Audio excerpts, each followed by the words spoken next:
शेतकरी आक्रमक झालेले आहेत। रस्त्यावर कांदा फेकला जातोय। काय सांगाल, शेतकरी आक्रमक झालेले आहेत? शेतकऱ्यांना हमी भाव मिळत नाही। शेतकरी हा नेहमीप्रमाणे नुकसानी जातो आणि सरकार त्याच्यावरती अजिबात लक्ष देत नाही। त्यामुळे शेतकऱ्यांना कमीत कमी 2400 रुपये हमी भाव तरी हा मिळालाच पाहिजे। आपण बघतोय की शेतकरी आक्रमक झालेले आहेत। रस्त्यावर कांदे फेकले जात आहेत आणि हे कांदे जे आहेत ते फेकल्यामुळे आता शेतकरी किती तीव्र पद्धतीने या आंदोलनात सहभागी झाले आहेत हे आपण या ठिकाणी बघू शकतोय। हे सगळे आंदोलक जे आहेत ते इथे रस्त्यावर कांदा फेकून आपला निषेध जो आहे तो व्यक्त करतायत।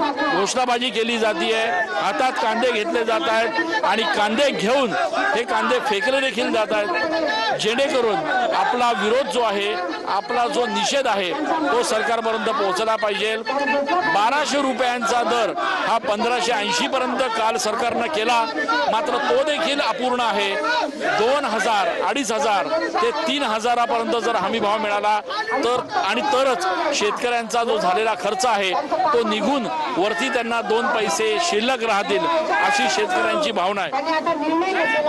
अहो काय या सरकारनं लोकांना येण्यात काढलं, शेतकरी असं आत्महत्या करतोय आणि काय बीजेपीचं सरकार काही कामाचं आहे?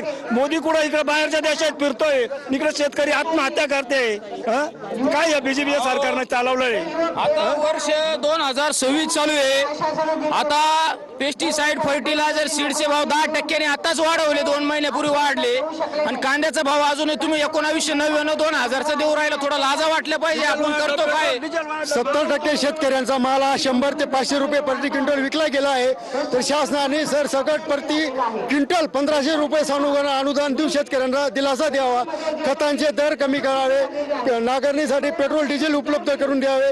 शेतकऱ्यांचा सर्वच माल रस्त्यावर फेकण्याची वेळ झालेली आहे। आम्ही साक्री तालुक्यातील कांदा उत्पादक शेतकरी आहोत। शेतकऱ्यांचा या सरकारने पूर्णपणे वाटोळा करायचं काम चालू आहे। आमचे शेतकरी आज ट्रॅक्टरसाठी पंपावर कॅन घेऊन उभे आहेत, तेल मिळत नाही, एकीकडे कांद्याला भाव नाही। 2000 रुपये 2100 रुपये खताची गोणी झाली आणि ते खताच्या खत बियाणं हे न परवडणार आहे, त्यातल्या त्यात कांद्याला भाव नाही आणि म्हणून हा शेतकऱ्याचा उद्रेक या चांदवडमध्ये दिसतोय आणि म्हणून हजारो शेतकरी आम्ही या आंदोलनात सहभागी झाला। आपण बघतोय शेतकरी आक्रमक आहेत, तीव्र भावना व्यक्त केल्या जात आहेत। काय सांगाल? फडणवीस साहेबांनी हिवाळी अधिवेशनामध्ये कर्जमाफीचा मुद्दा, अजून कुठलीही कर्जमाफीचा मुद्दा घोषित केला आहे, अजून कुठलीही अंमलबजावणी केलेली नाही। हे सरकार म्हणजे ना फक्त घोषणाबाजी करता आणि घोषणाबाजी करता, कुठलेही फक्त घोषणाबाजी करते सरकार।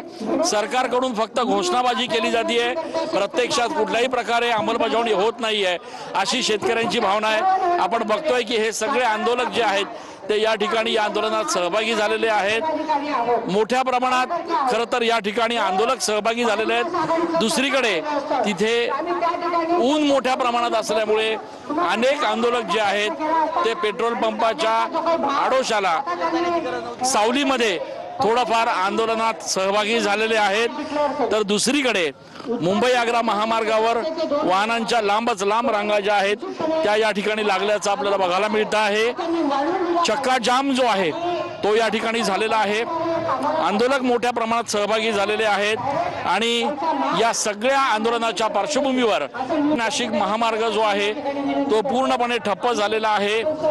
दंगा नियंत्रक वाहनं जे आहेत ते या ठिकाणी तैनात आहेत, पोलिसांचा मोठा बंदोबस्त आहे आणि प्रयत्न हा आहे कुठल्याही प्रकारे कायदा आणि सुव्यवस्थेचा प्रश्न निर्माण होऊ नये यासाठी देखील प्रशासन आता सज्ज असल्याचं बघायला मिळत आहे। आता व्यासपीठावर नेते जे आहेत ते चाललेले आहेत, त्यामुळे आंदोलनात सहभागी असलेल्या नेत्यांची आता भाषणं या ठिकाणी होणार आहेत। मात्र मोठ्या संख्येनं आंदोलक या ठिकाणी सहभागी झालेत आणि त्यामुळे हर्षवर्धन सपकाळ, रोहितदादा पवार, त्याचप्रमाणे अंबादास दानवे यासारखे सगळे नेते जे आहेत ते आता नेमकं काय मार्गदर्शन करणार हे बघणं देखील महत्त्वाचं ठरणार आहे।